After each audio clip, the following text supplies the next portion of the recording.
Olá pessoal, tudo bem com vocês?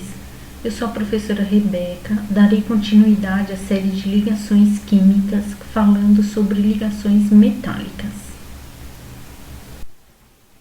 Os metais têm um papel importante para o desenvolvimento da civilização.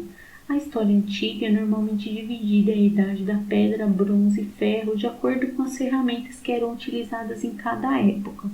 Os metais eles estão presentes nos minerais, que são compostos inorgânicos sólidos, espalhados por toda a litosfera. Onde ocorre a maior concentração desses minerais o local chamado de minério. A calcopirita é um sulfeto de ferro e cobre, o rutilo óxido de titânio, a bauxita hidróxido de alumínio, o cinabre sulfeto de mercúrio. Então é desta forma que eles se encontram na natureza. A metalurgia ela cuida de todo o processo, desde a extração, transporte para a indústria química e todo o processo de preparação com várias etapas de mineração, concentração do minério, redução do minério para obter o metal livre, a purificação e as misturas, até chegar aos diversos materiais do nosso dia a dia. Aqui tem um exemplo do aço, que é uma liga de carbono e ferro, muito utilizado na construção civil. Os metais eles têm a tendência em perder elétrons, ficando com a carga positiva, e os ametais em ganhar elétrons, ficando com a carga negativa. Aqui eu trouxe um esquema muito importante para que vocês tenham em mente, no dia do vestibular, a localização dos metais que se encontram em toda essa região amarela. Sabemos que os metais são sólidos cristalinos, apresentando no seu retículo átomos idênticos. Por exemplo, se um pedaço de metal é conectado aos polos de uma bateria, há um fluxo, uma corrente de elétrons,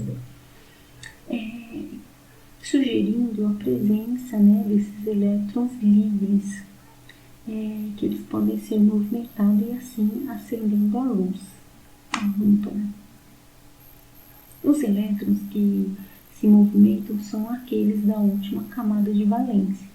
Então, por exemplo, aqui eu tenho um esquema de um íon positivo ao redor a nuvem eletrônica, uma sobrepondo as outras, umas às outras, e os elétrons da última camada, que são os que ficarão em movimento, em toda essa estrutura. As propriedades dos metais elas podem ser explicadas de maneira qualitativa pelo modelo de mar de elétrons.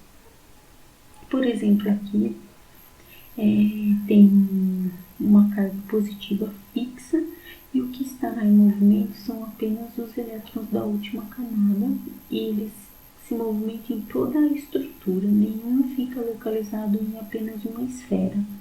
Eles não têm localização fixa, os elétrons.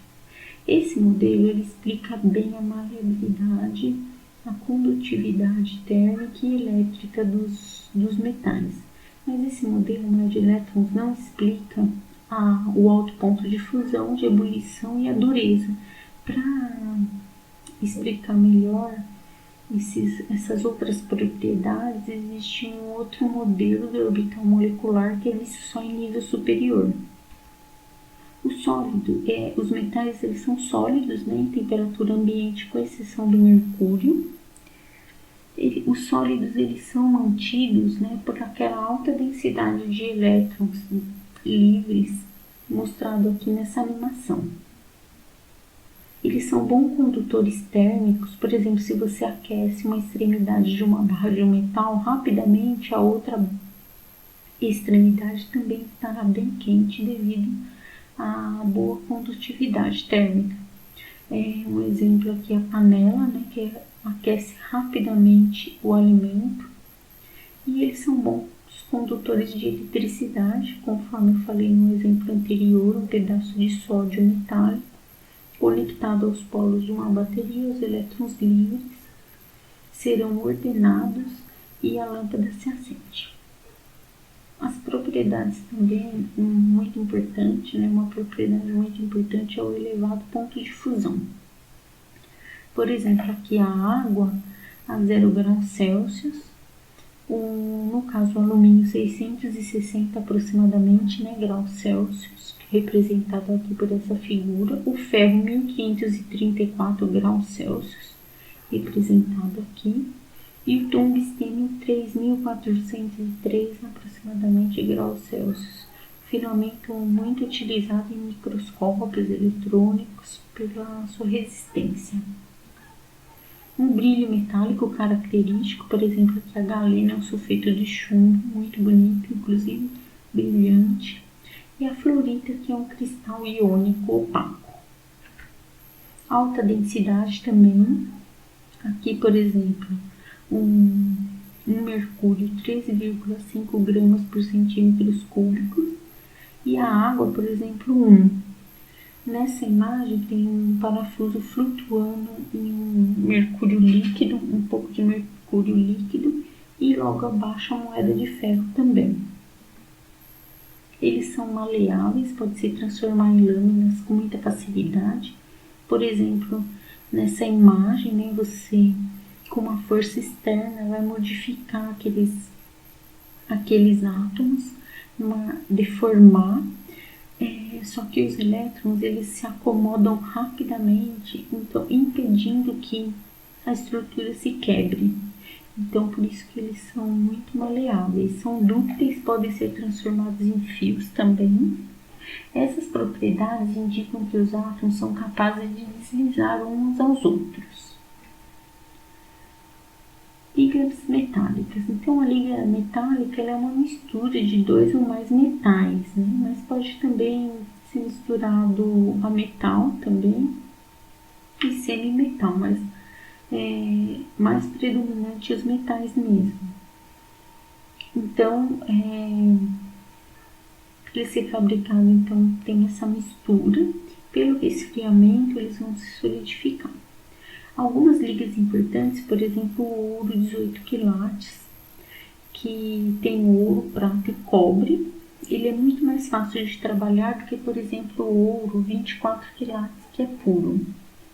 O aço inoxidável, por exemplo, ferro, carbono, níquel e cromo, muito utilizado em talheres e panelas. Outras ligas, por exemplo, latão. Liga de cobre e zinco, utilizado para fazer parafuso. O bronze, liga de cobre e estanho, muito utilizado para instrumentos, no caso aqui um trombete. O aço, liga de ferro e carbono, para construção civil. E amálgamas, liga de prata e mercúrio para obturar dentes. Então é isso, pessoal. Espero que vocês tenham gostado. Muito obrigado pela atenção. Até a próxima aula e tchau, tchau!